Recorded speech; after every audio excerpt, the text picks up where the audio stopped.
Chapter 11. Now a certain man was ill, Lazarus of Bethany, the village of Mary and her sister Martha.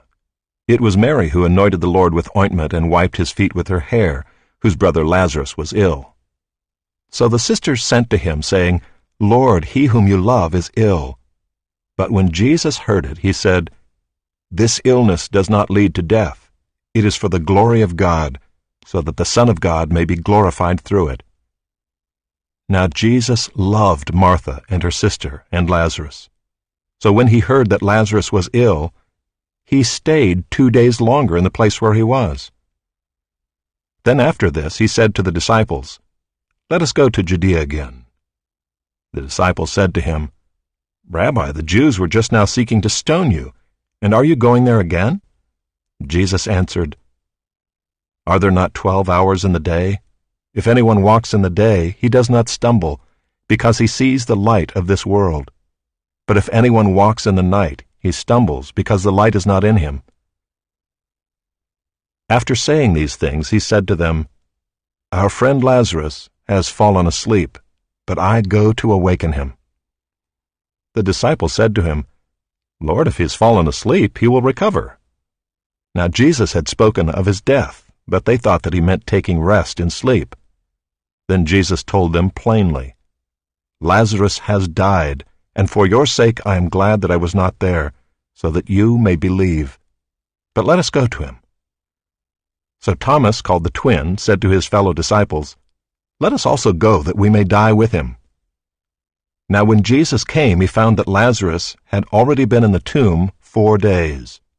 Bethany was near Jerusalem, about 2 miles off, and many of the Jews had come to Martha and Mary to console them concerning their brother. So when Martha heard that Jesus was coming, she went and met him, but Mary remained seated in the house. Martha said to Jesus, Lord, if you had been here, my brother would not have died. But even now I know that whatever you ask from God, God will give you. Jesus said to her, Your brother will rise again. Martha said to him, I know that he will rise again in the resurrection on the last day. Jesus said to her, I am the resurrection and the life.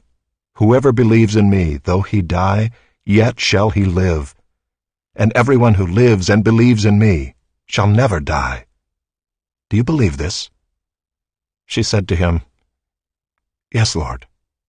I believe that you are the Christ, the Son of God, who is coming into the world.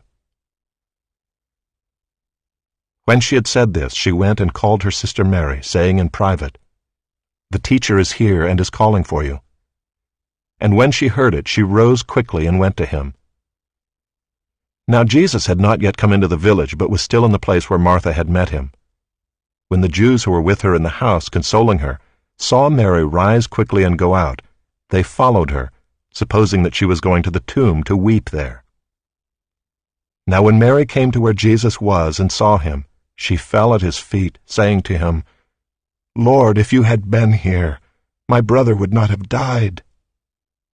When Jesus saw her weeping, and the Jews who had come with her also weeping, he was deeply moved in his spirit and greatly troubled.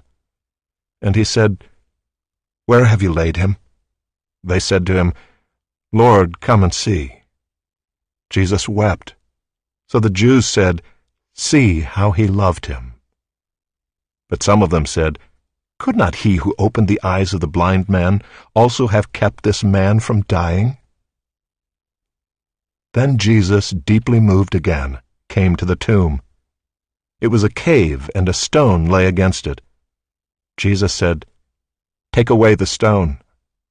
Martha, the sister of the dead man, said to him, Lord, by this time there will be an odor, for he has been dead 4 days. Jesus said to her, Did I not tell you that if you believed, you would see the glory of God? So they took away the stone, and Jesus lifted up his eyes and said, Father, I thank you that you have heard me. I knew that you always hear me, but I said this on account of the people standing around, that they may believe that you sent me.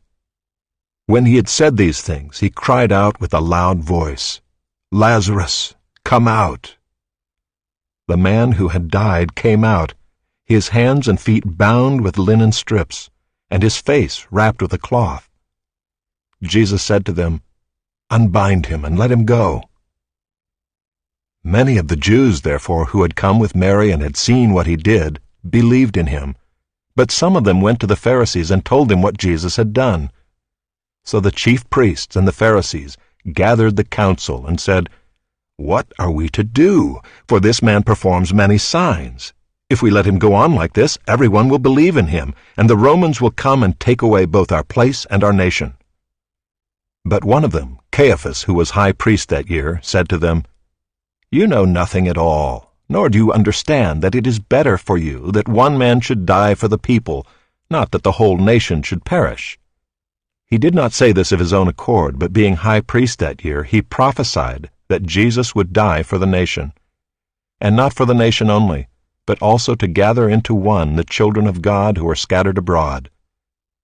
So from that day on they made plans to put him to death. Jesus therefore no longer walked openly among the Jews, but went from there to the region near the wilderness, to a town called Ephraim, and there he stayed with the disciples.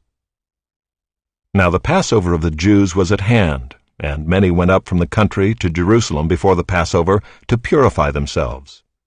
They were looking for Jesus, and saying to one another as they stood in the temple, "What do you think? That he will not come to the feast at all?" Now the chief priests and the Pharisees had given orders that if anyone knew where he was, he should let them know, so that they might arrest him.